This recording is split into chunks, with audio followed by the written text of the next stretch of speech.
Hey, hello everyone. Welcome to lesson 56 of the Course in Miracles with Tina Spalding's channeling of Jesus through a year of forgiveness. And today is lesson 56, and the thoughts, the lessons we are reviewing today are 26 through 30, and they include: my attack thoughts are attacking my invulnerability. Above all else, I want to see. Above all else, I want to see differently. God is in everything I see. God is in everything I see because God is in my mind. My attack thoughts are attacking my invulnerability. How can I know who I am when I see myself as under constant attack? Pain, illness, loss, age, and death seem to threaten me. All my hopes and wishes and plans appear to be at the mercy of a world I cannot control. Yet perfect security and complete fulfillment are my inheritance. I've tried to give my inheritance away in exchange for the world I see, but God has kept my inheritance safe for me. My own real thoughts will teach me what it is. Above all else, I want to see. Recognizing that what I see reflects what I think I am, I realize that vision is my greatest need. The world I see attests to the fearful nature of the self-image I have made. If I would remember who I am, it is essential that I let this image of myself go. And with this vision, I will look upon the world and on myself with charity and love. Above all else, I want to see differently. The world I see holds my fearful self-image in place and guarantees its continuance.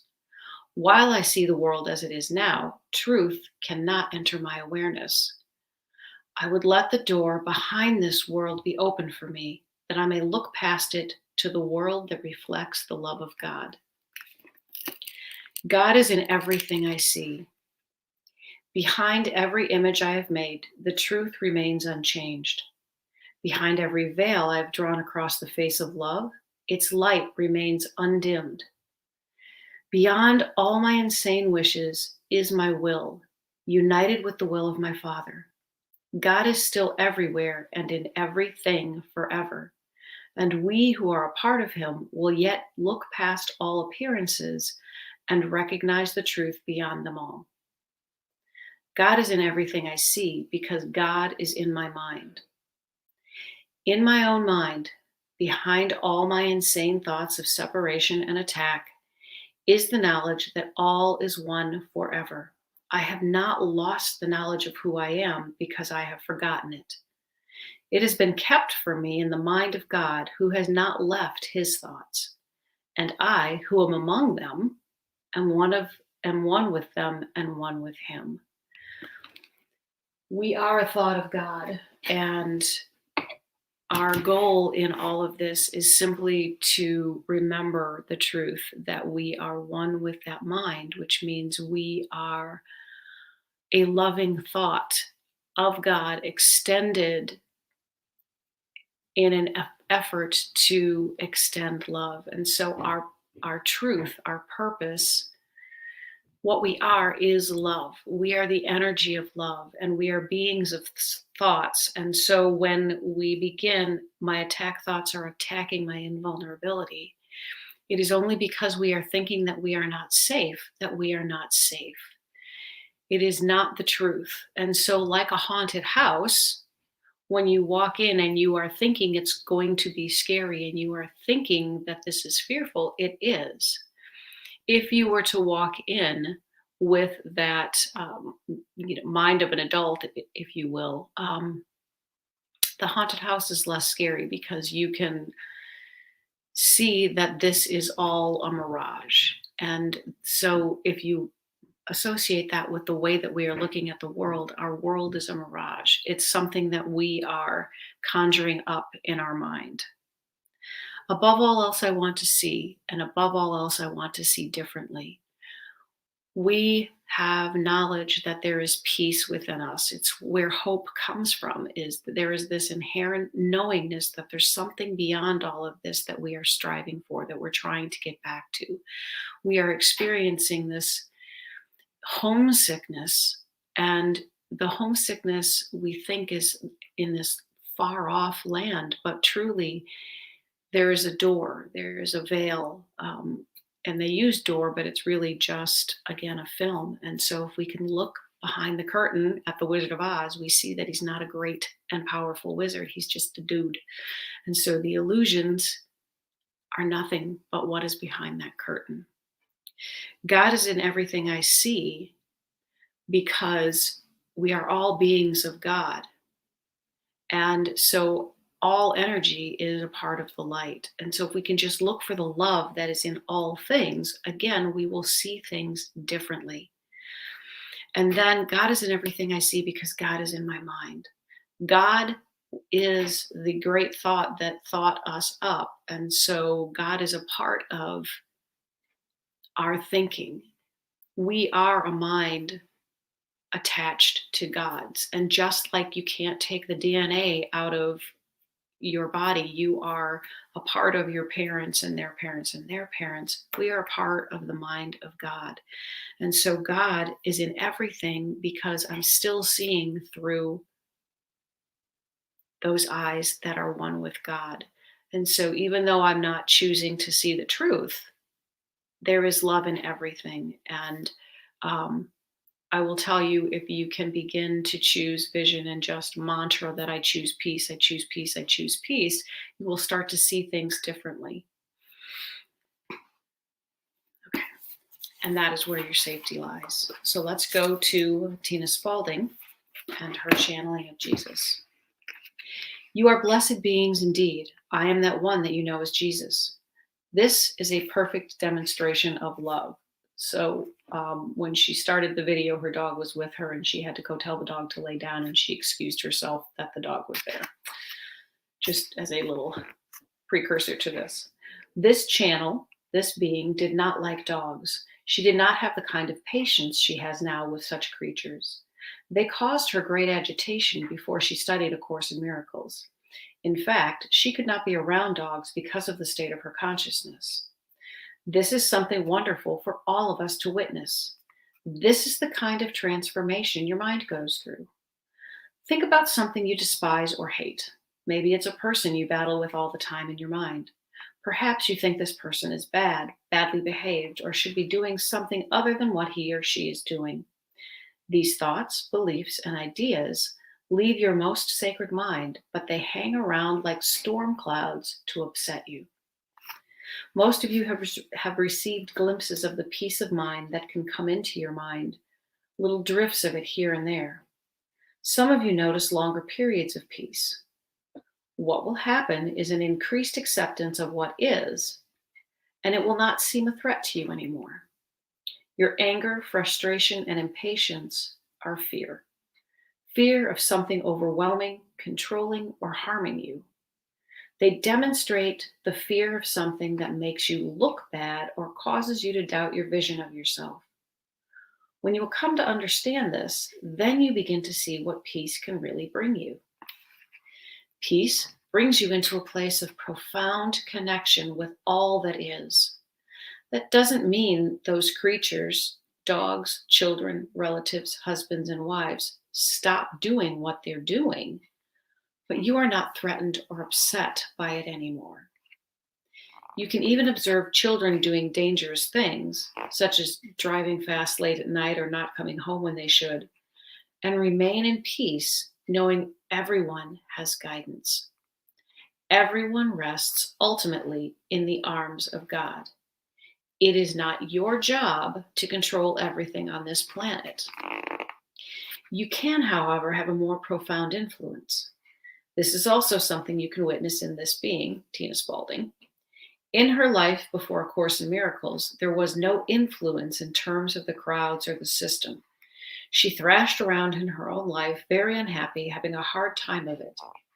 Now that she has found a way to dedicate herself through mental and emotional discipline, she chooses what she wants to focus on. This sounds harsh, but as you can see, discipline does not come from hitting yourself over the head with painful things. Discipline can come from focusing on love, health, life, and joy. Even this word discipline must be reassessed for those of you who lay it on yourselves as a heavy hand.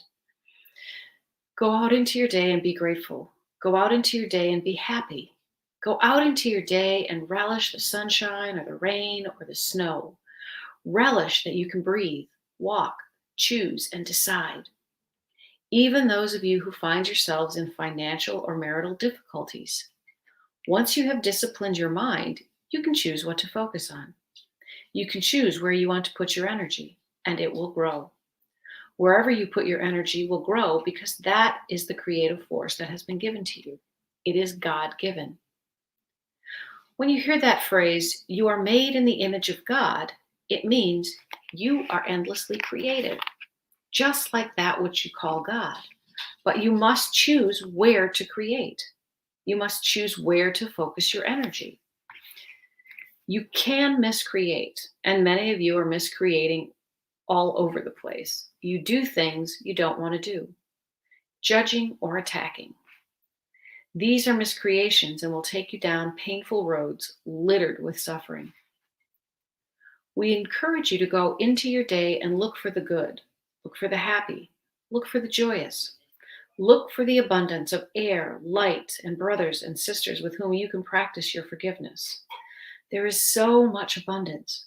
Look at your body, the abundance of energy it has, the multiplicity of organs and cells all working together to give you an opportunity to evolve. That is what your body needs to be used for. It needs to be seen as the vehicle you use to evolve through. Do not attack it. Do not judge it. It is only ever doing what you ask it to do. I am that one that you know as Jesus.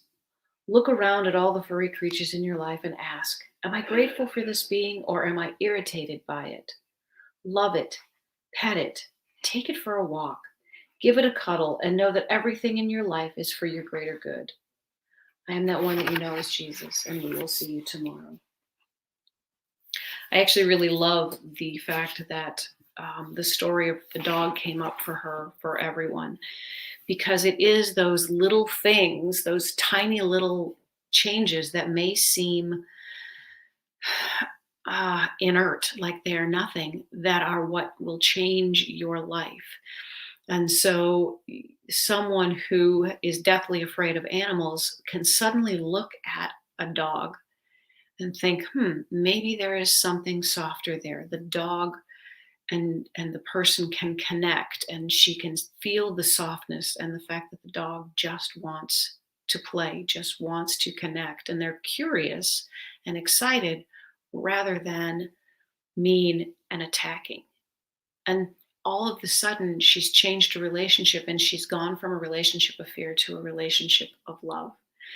And when you have someone in your life that is irritating you, that is your nemesis, if you will, if you can send love ahead of any interactions, intend love. I'm going to walk into this with love. I'm going to use love in my interactions. I'm going to work to see this person through my eyes of love. You may not fix the relationship because we don't have control over the other person, but what will happen is you no longer feel like you need to defend yourself. You no longer feel like you need to one-up them, like you need to get the upper hand. And then no matter what happens, it's okay. Things just become softer. And it's, again, I always say that nothing changes, but everything is different. Or nothing is different, but everything changes.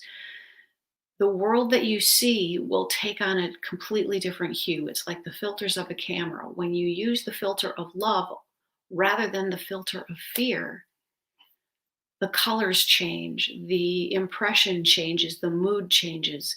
And so when we use emojis, when we use music, they all color the way that just the words are spoken. And so I can say, I love you. But if we are using fear, we can say, I love you, or anger, which is a form of fear, I love you, or love, I love you.